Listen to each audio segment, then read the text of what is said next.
tantangan ke depan itu memang semakin kompleks. Pemerintah tentu harus semakin membuka diri, dan kritikal dari siapa saja, lebih-lebih generasi muda itu memang untuk bukan kita bantah, tetapi untuk kita internalisasi, kita note sehingga menjadi perbaikan-perbaikan dalam menyusun kebijakan ke depan.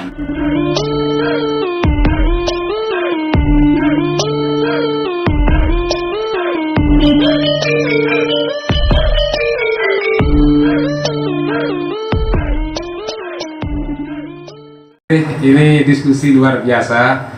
Jadi kalau saya melihat dinamika diskusi ini, selalu saya mengintrospeksi diri bahwa memang untuk menjadi birokrasi itu sekarang harus banyak bergaul.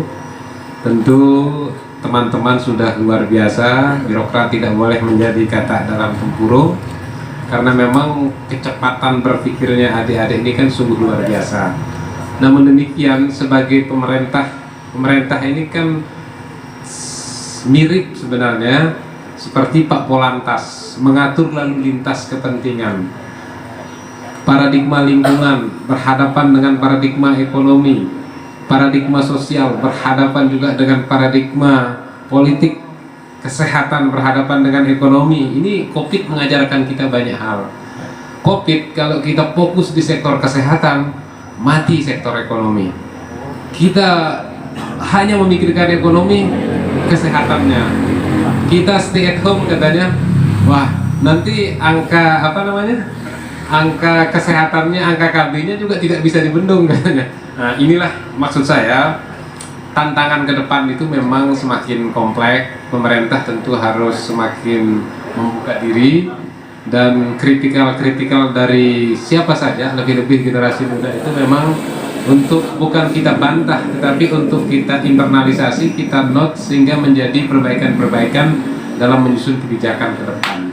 Itu yang paling poin saya menanggapi. Saya tidak membantah apa yang disampaikan adik-adik, karena memang adik-adik jago di bidangnya masing-masing.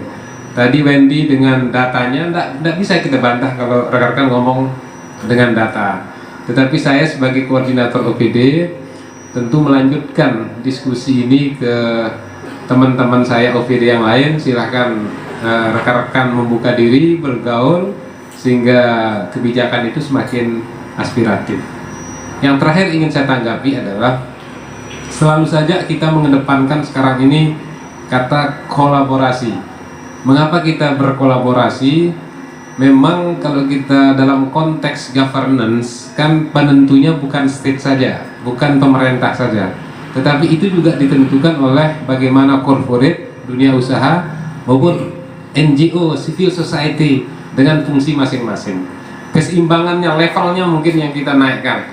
Kita tidak bisa berharap pemerintah saja naik, corporate-nya dan NGO-nya tidak naik. Kalau kita mau maju bersama, ya kita berkolaborasi untuk maju bersama.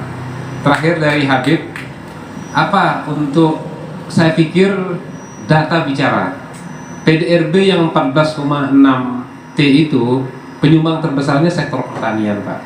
Kalau kita berbicara MotoGP, maka Lombok Timur ini harus meningkatkan kualitas pertaniannya. Iya, saya pikir apa yang disampaikan oleh Pak Kepala Bapeda, NTB pun menaruh pertanian itu, ya baguslah. Kita ini kan Lombok Timur ini bisa menjadi mewakili Bali, Pak. Lombok Timur sendiri, artinya punya pantai, punya pertanian, punya pegunungan. Tinggal bagaimana kita bersama-sama. Tidak bisa Bapak mengandalkan pemerintah saja. Bersama-sama, fungsi pemerintah mungkin banyak nanti pada persoalan bagaimana memfasilitasi. Artinya pemimpin yang hebat itu kan bukan untuk dirinya, tetapi bisa menggugah juga orang luar sebenarnya untuk memikirkan, mengerjakan apa yang sedang dipikirkan oleh si pemimpin itu.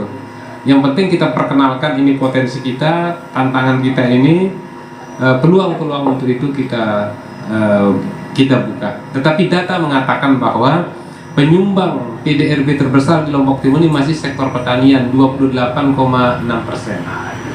Pariwisata itu masih kecil pariwisata itu, karena memang model pariwisata kita kan tidak seperti Senggigi di Lombok Barat, KLU maupun di Lombok Tengah, tapi lebih kepada desa wisata. Desa wisata kita sudah mulai berhubungan dengan ekonomi kreatif, Ya saya pikir multiplier efeknya yang justru kita harapkan. Kuncinya satu Pak, kita harus bergerak, harus bekerja. Tidak boleh kita hanya menjadi penonton. Kira-kira seperti itu. Demikian. Assalamualaikum warahmatullahi wabarakatuh. Waalaikumsalam.